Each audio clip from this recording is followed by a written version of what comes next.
Hello friends, good morning. आज की ताजा खबर में आपका स्वागत है। सुप्रभातम। स्टार्ट करते हैं। सबसे पहले ग्लोबल न्यूज, फिर कुछ इंडिया स्पेसिफिक और कुछ स्टॉक स्पेसिफिक न्यूज के बारे में बात करेंगे।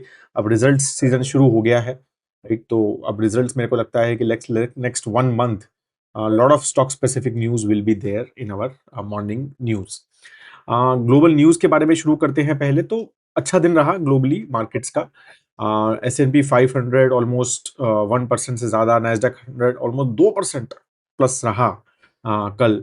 और रीजंस क्या रहे? तो उसके रीजंस रहे मेजरली जो डिस्कशंस जो चल रहे हैं। मतलब व्हाइट हाउस से CNBC का एक न्यूज आया है कि more US Iran peace deal talks are in discussion. तो ये एक बहुत बड़ा एक पॉजिटिव जो है मार्केट को दिखा कि भाई ये तो पॉजिटिव है कि डिस्कशंस चल रहे हैं, लड़ाई नहीं चल रही, राइट? तो एक बहुत इंटरेस्टिंग कमेंट मैंने देखा, the shift in the US Iran conflict from missiles to words leaves market hoping, right? तो दैट वाज द थिंग। तो मार्केट सब ऑलमोस्ट वहां तो US में ऑलमोस्ट ऑल टाइम हाई के आसपास वापस पहुंच गया है। ठीक है, तो इंटरेस्टिंगली उन्होंने जितने भी लॉसेस लिए थे मार्च में वो वापस सब वहां पर गेन हो गया है, राइट? तो ये बहुत इंटरेस्टिंग चीजें हैं। एंड दूसरा एक और रीजन ये रहा कि वहां पे होलसेल इन्फ्लेशन का नंबर आया मार्च का, जो PPI, जो प्रोड्यूसर प्राइस इंडेक्स होता है, और वो कूलर देन एक्सपेक्टेड आया। मतलब वो 4% आया, कि 4% बढ़ा है, बट एक्सपेक्टेड था 4.6 मार्केट को। तो वो भी एक फैक्टर जो है मार्केट में पॉजिटिव रहा। ठीक है, थर्ड जो पॉजिटिव रहा वो रहा Brent, because of these signals कि भाई बात चल रही है, सेकेंड राउंड ऑफ डिस्कशन शुरू हो सकते हैं, राइट? और प्रेसिडेंट ट्रम्प का भी कमेंट आया कि right people in Iran still want to make a deal. तो इस तरह के कुछ कुछ एक पॉजिटिव कमेंट्स चले, राइट? और उसकी वजह से क्या, क्रूड ऑयल भी काफी गिर गया। ब्रेंट जो है वो 95, जब मैं वीडियो बना रहा था तो 95 के आसपास ब्रेंट चल रहा था। तो वो भी एक फैक्टर जो है मार्केट में रहे कि भाई वो पॉजिटिव फैक्टर वहां पे भी चला। ठीक है, तो ये सारी चीजें की वजह से मार्केट काफी अच्छा जो है वहां पर US में रहा। अब देयर वर सम इधर इधर नेगेटिव जो न्यूज अभी भी जो फैक्टर कर सकते हैं वो है कि होर्मुज का अभी भी फ्यूचर फ्लक्स में है। US ब्लॉकेड अभी भी प्लेस में है। कोई शिप ईरानियन पोर्ट के बाहर जो है वो कहते हैं कि अभी तक नहीं गया है स्ट्रेट ऑफ होर्मुज से लास्ट 24 आवर्स में, राइट? तो 6 वेसल्स थे जो निकले थे, बट वो वापस ईरानियन पोर्ट में री एंटर कर गए बिकॉज ऑफ US का ब्लॉकेड।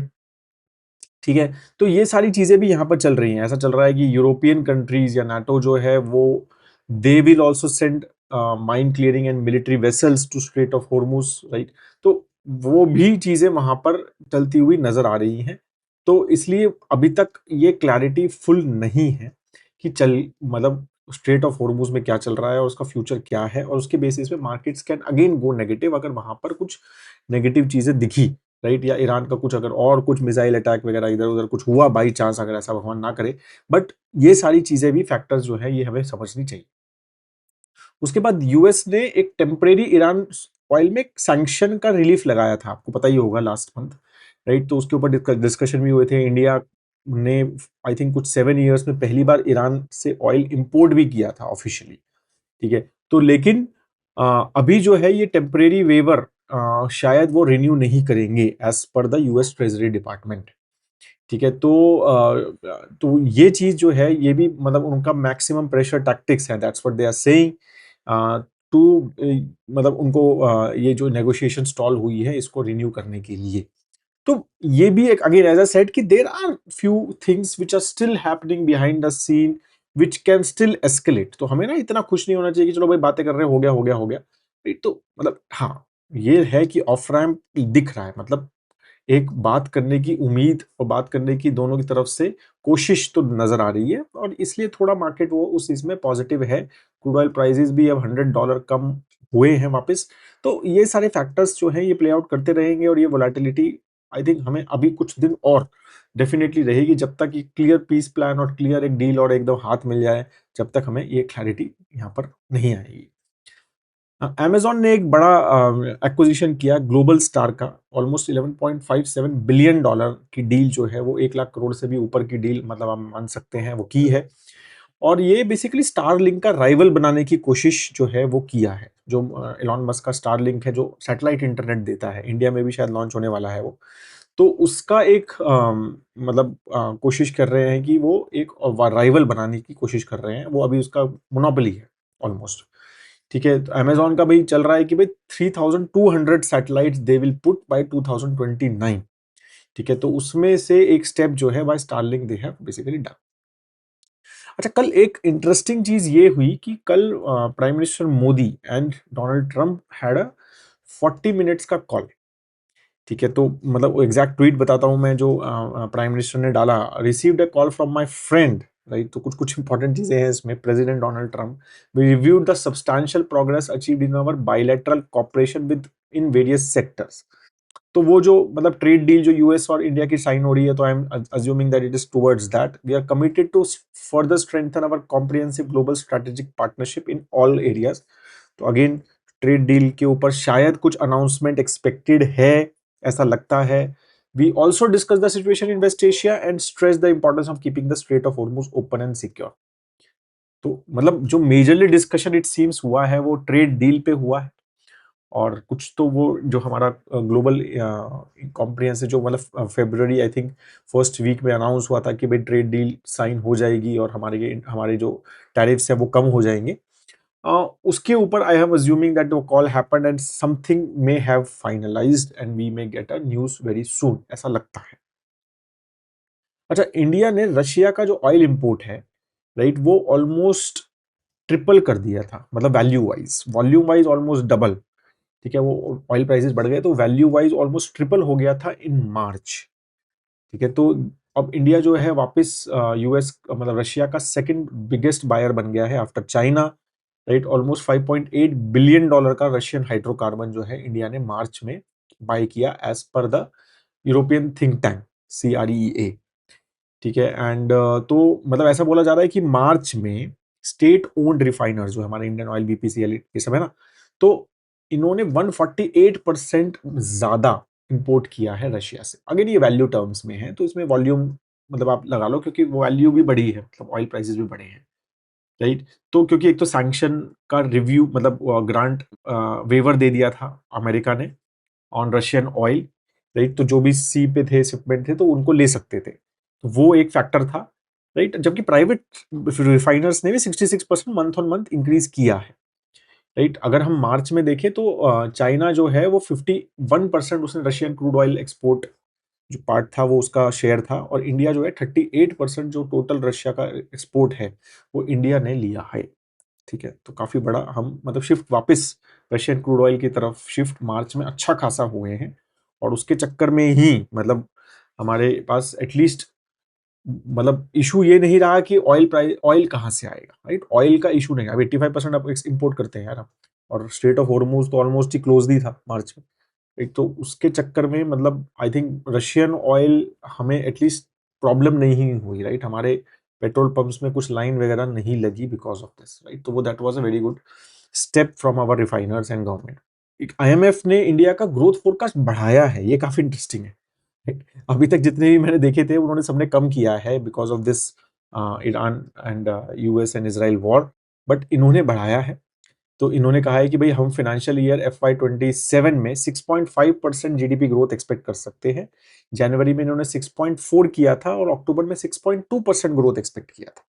ठीक है, और उन्होंने कहा है कि भाई 2025 में बहुत अच्छा परफॉर्मेंस रहा, और यूएस के टैरिफ कम होने का बेनिफिट इंडिया को मिलेगा, जो कि नेगेटिव इम्पैक्ट जो ईरान वॉर का है उसको ऑफसेट कर देगा। That was their commentary yesterday IMF की। ठीक है, तो ये इंटरेस्टिंग है। तो 6.5% किया। अच्छा, अब बाकियों ने अभी कितना रखा हुआ है वो भी देख लेते हैं। RBI ने 6.9% रखा हुआ है, उन्होंने कम किया था 7.2 से आई थिंक 6.9% किया था। राइट, और बाकी अगर हम ग्लोबली देखें तो मूडी ने जो है वो 6% रखा है, और उन्होंने कम किया था 6.8 से। तो उन्होंने 6% GDP ग्रोथ रेट रखा है। ICICI बैंक ने भी 7.2 से 6.8% ही रखा हुआ है, उन्होंने 7.2% था, 6.8 रखा है। राइट, और अगर हम वर्ल्ड बैंक की बात करें, राइट, तो वर्ल्ड बैंक ने 6.6% का इंडिया का ग्रोथ रखा हुआ है। ठीक है, तो इस तरह से तो मतलब मेजरली मोटा मोटा अगर हम देखें तो 6% से 7% के बीच में सब है। ठीक है, 6.5% IMF है, RBI 6.9 है, ICICI बैंक भी 6.8 6.9 है, राइट। मूडी जो है वो 6 पे है, राइट, 6 पे है। तो एंड वर्ल्ड बैंक जो है वो 6.6 पे है। ठीक है, तो वो 6 to 7% का growth, and it is still one of the highest अगर हम बात करें तो। ठीक है, आरबीआई ने ग्लोबल ग्रोथ फोरकास्ट जो है वो 3.1% रखा है 2026 का। ठीक है, और ये स्लो किया है, 3.4 था 2025 में, वो 3.1 हुआ है। अच्छा, एलपीजी इंपोर्ट जो हो रहे हैं वो भी इंडिया जो है डाइवर्सिफाई कर रहा है। वो बोल रहे हैं यूएस से भी इंडिया ने एलपीजी मंगाना शुरू कर दिया है। ठीक है, as per various thing US का एलपीजी एक्सपोर्ट वो बढ़ा है।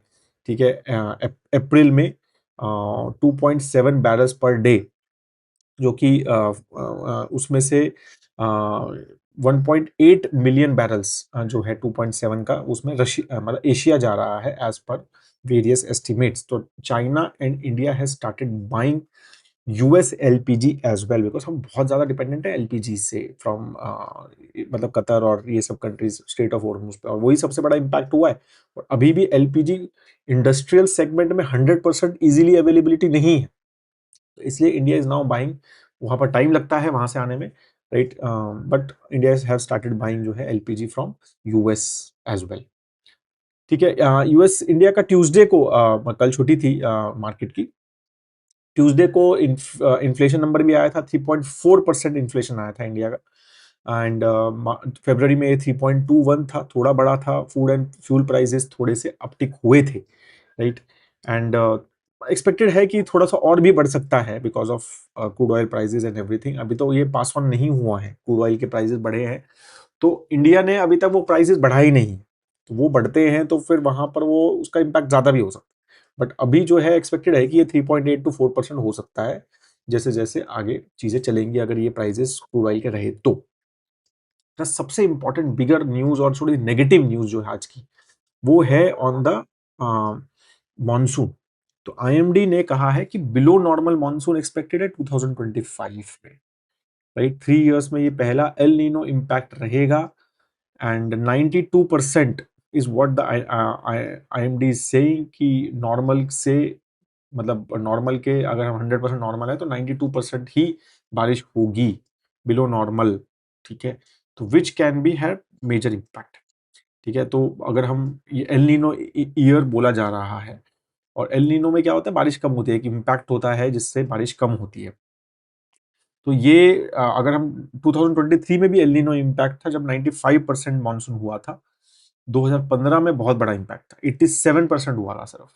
2009 में 82% हुआ था, और 2002 में सिर्फ 79% हुआ था बारिश। तो बहुत खतरनाक इम्पैक्ट हुआ होगा उस टाइम पे, राइट। तो इसीलिए वो एल नीनो इम्पैक्ट जो है वो एक थोड़ा सा नेगेटिव होता हुआ नजर आ रहा है, और ये चीज हमारे एग्रीकल्चर फिर इन्फ्लेशन पे ये डायरेक्टली इम्पैक्ट कर सकती है। ठीक है, और हम तो मतलब एक्सपोर्टर भी है, तो वो हमारे एक्सपोर्ट बिल पे भी, मतलब वो एक्सपोर्ट जो है उस पर फैक्टर्स रहेंगे। एक्सपोर्ट शायद हम ना कर पाए बहुत सारी चीजें, और शायद इंपोर्ट भी करना पड़े बहुत सारा एग्रीकल्चर प्रोड्यूस। और जिस तरह से शिपिंग लाइन्स चल रही है, तो वो भी एक फैक्टर हमेशा यहाँ पर प्ले करेगा। ठीक है, तो ये एक थोड़ा नेगेटिव इम्पैक्ट है। अब आप कहोगे कि आईएमडी जो प्रोजेक्ट करता है उसका इम्पैक्ट कितना है, मतलब वो एक्चुअल में सही होता है क्या? तो होता है, मतलब जैसे उन्होंने 2025 में बोला था कि 105% होगी बारिश, 108 हुई थी। 2024 में 106 बोला था, 106 बोला था, 108 तब भी हुई थी। 2023 में 96 बोला था, तो 94 हुई थी। ठीक है, तो डिसेंटली लास्ट 4 साल में अगर हम 3 साल में देखें तो डिसेंट क्लोज है ये। अब 92 बोल रहे हैं, तो लेट्स होप कि पॉजिटिव रहे, 94 95 रहे, तो फिर मैनेज चीजें हो सकती। बाकी यूएस ईरान कॉन्फ्लिक्ट के इंपैक्ट आने शुरू हो गए। जेम्स एंड ज्वेलरी सेक्टर का एक्सपोर्ट 35% डिप हुआ है मार्च में। ठीक है, तो that has been a factor. जबकि बट ये देख पॉजिटिव है कि मतलब जो इंडस्ट्री बॉडी है, दे आर सेइंग कि trading of these diamond products and jewellery products जो है इंडिया में शिफ्ट हो सकती है from Middle East, and lot of people are showing interest कि भाई इंडिया में ट्रेडिंग करो, सिर्फ कटिंग मत करो, ट्रेडिंग भी करो, because of these factors which are happening in West Asian markets. तो बैंकिंग स्टॉक्स के ऊपर कल एक न्यूज था इंटरेस्टिंग कि डोमेस्टिक म्यूचुअल फंड्स कैसे बाय किया। देखो एफपीआईज जो फॉरेन पोर्टफोलियो इन्वेस्टर है, या फॉरेन एफआईआईज भी बोला जाता है, राइट, उन्होंने 60,000 करोड़ रुपीस निकाले हैं फाइनेंशियल स्टॉक्स में से इन मार्च ओनली, सिर्फ मार्च में।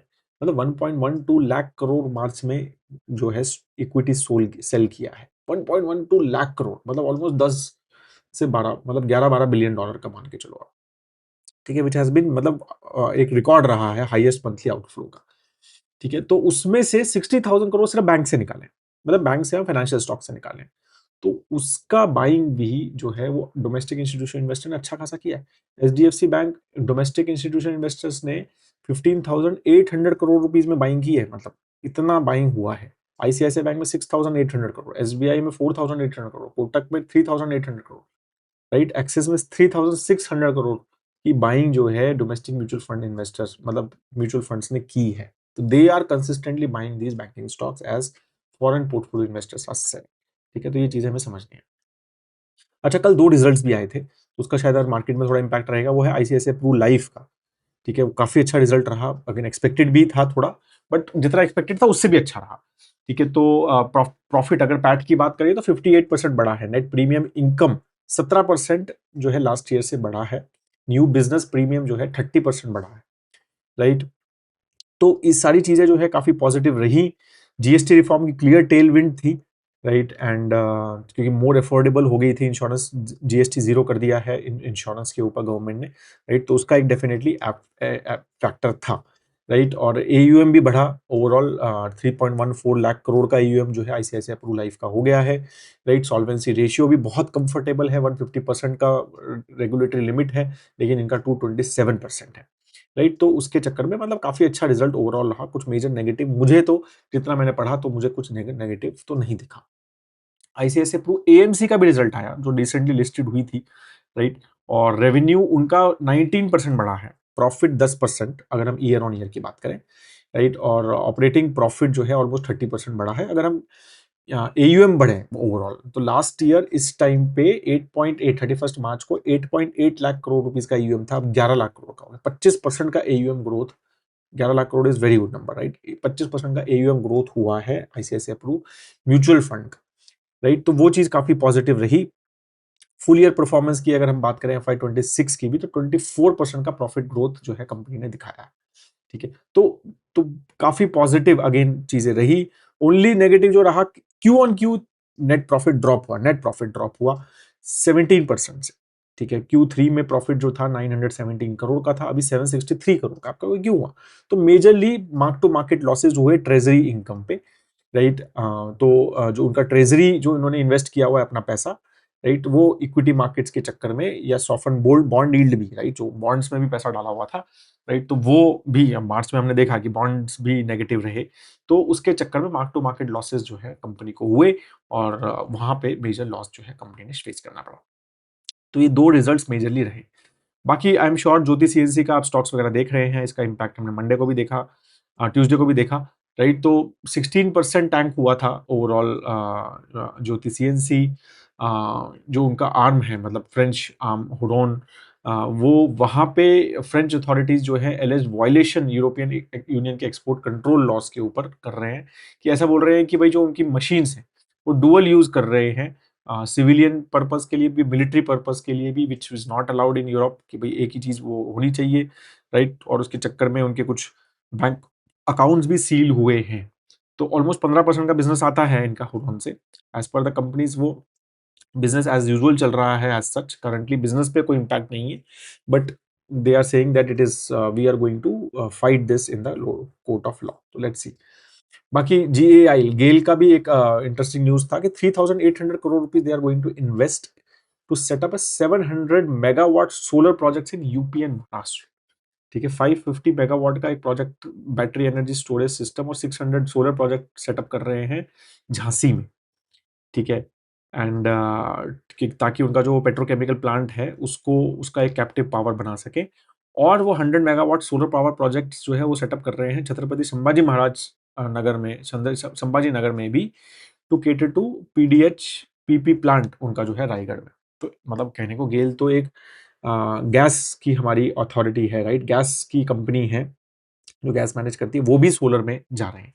तो my point is that's how the government focus is, कि भैया जाओ, राइट, जितना भी जो जो ऑप्शंस हैं, राइट, जैसे हमने एनटीपीसी भी देखा कि वो भी, एनटीपीसी नेशनल थर्मल पावर बोला जाता है, वो भी कितना ज्यादा इन्वेस्ट कर रहे हैं सोलर वगैरह में या विंड में, राइट। तो ऑल दीज कंपनीज जो है, कोल इंडिया भी कर रहा है सोलर वगैरह में, ठीक है। तो all these PSUs are also now quite gung ho and they are quite investing lot of money there, ठीक है। क्विकली अब आज का नॉलेज सेक्शन डिस्कस कर लेते हैं, मेजर न्यूज तो हो गई है।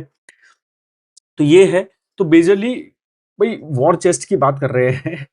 तो बहुत मतलब क्वेश्चन आया था फ्राइडे को एक सत्संग में कि पराग पारिक के उसके बारे में कि भाई कैश उनके पास, उन्होंने कहा कि भाई थोड़ा सा ही कम किया है उन्होंने मार्च में, अभी भी 19% कैश रखा है, तो इससे क्या लगता है आपको कि मार्केट्स अभी भी और गिर सकती है क्या?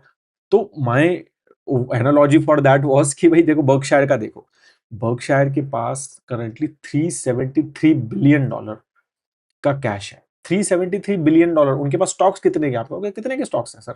स्टॉक्स 280 $300 बिलियन के ही है।